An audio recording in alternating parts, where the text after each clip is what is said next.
বন্ধুত্ব, আনুগত্য এবং পারস্পরিক একটি সমঝোতা। অনুদানের যে প্রক্রিয়া, সে প্রক্রিয়াটাই তৈরি হলো খুবই বাজে। এই অনুদানের নীতিমালা যখন তৈরি হয়েছে সেটি যথেষ্ট বাজে, এবং এখানে বসা আছে যে লোক প্রতিবাদ করেছে সেই লোক এখানে অলরেডি বসা আছে। প্রথমত হলো সাজেদুলরা যে সংস্কার, যে প্রস্তাবনাগুলি দিয়েছে এই অনুদানের আগে তো সেটা বাস্তবায়ন করা উচিত ছিল, তাহলে এই অনুদান স্বচ্ছতা পেত। এই অনুদান স্বচ্ছতা পায়নি ওই কারণে।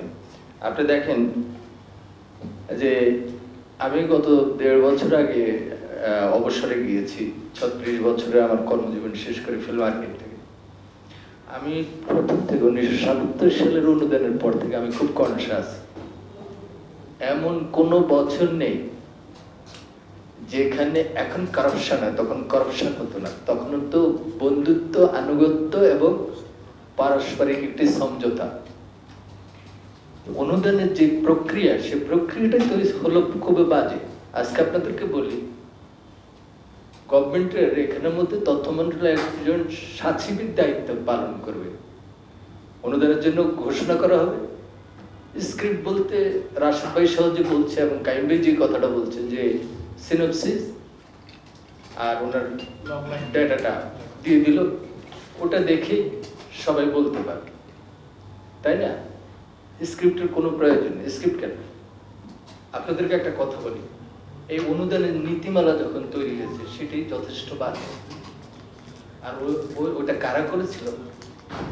ওটা এক শ্রেণী তখনকার আমাদের বুদ্ধিজীবী সিনিয়ররা এবং আমলারা করেছে।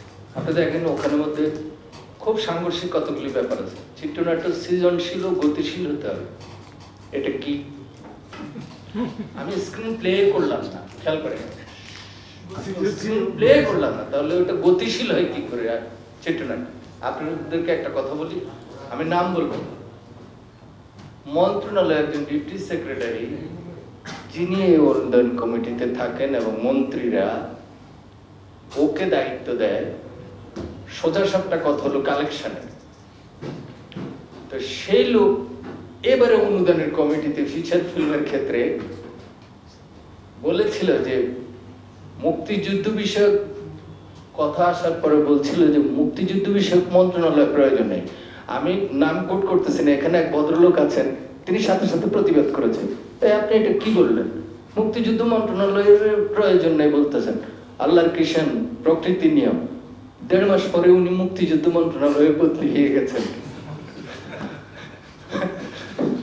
অর্থাৎ প্রকৃতি মানুষকে ছাড়া। দেখেন আমাদের জুলাই আগস্টে বিপ্লব যেটা হয়েছে পরিবর্তনের জন্য, তো পরিবর্তন কি হয়েছে?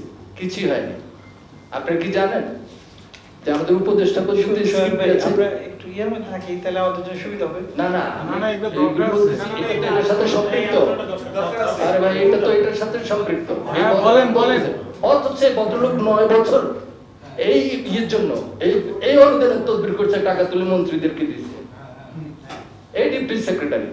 আপনারা তো জানেন না এটা। এবং এখানে বসা আছে যে লোক প্রতিবাদ করেছে সেই লোক এখানে অলরেডি বসা আছে। আমি বলতেছি, দেখেন, প্রথমত অনুদান দেওয়া হয়েছে আগে 1টা বা 2টাকে।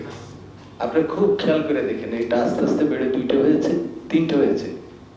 বিগত গভর্নমেন্ট সময় অনুদানের মাত্রা অতিরিক্তভাবে বেড়ে গেছে। অর্থাৎ অনুদানটা না, এটা প্রণোদনা দেওয়া হচ্ছে। কি জন্য? বাংলাদেশের কমার্শিয়াল ফিল্ম ইন্ডাস্ট্রি 2017-18 সাল থেকে একেবারেই বসে গেছে, যেটাকে মেইন স্ট্রিম সিনেমা মানে মূলধারা বাণিজ্যিক চলচ্চিত্রের যে জায়গা, তো সেটা প্রণোদনা দিচ্ছে। অর্থাৎ এদেরকে উৎসাহ উদ্দীপনার জন্য অনুদানের সংখ্যা বাড়িয়েছে। ভালো কথা, সেই সংখ্যা 60 লাখ, 20 লাখ, 30 লাখ থেকে চলে আসলো 60, 65 লাখ, 70 লাখ, 75 লাখ। কেন নয় এখানে 12 কোটি টাকা?